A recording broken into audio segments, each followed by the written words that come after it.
মাহফিল চলতেছে, মোশাররফ আর রফিক যদি অন্যদিকে ব্যস্ত থাকে তাইলে এই মাহফিলটা হবে।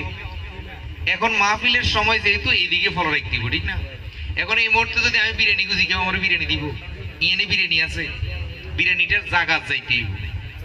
যাই হোক, তাইলে লাশটাকে সামনে রেখে আমি আল্লাহর কাছে সাহায্য চাইতেছি, আমাকে সহজ সরল পথ দেখাও। লাশে দেখাইবো না, কে দেখাইবো? আল্লাহ। এখন আসেন, আল্লাহ কি এই পৃথিবীতে আসি, আল্লাহ কি কাউকে নবী অলি গাউস কুতুব ছাড়া পথ দেখাইছে?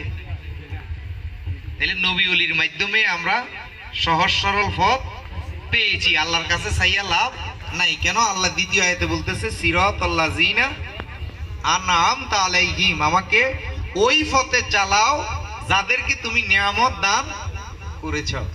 এখন আমার প্রশ্ন হইল, এই লাশটাকে সামনে রেখে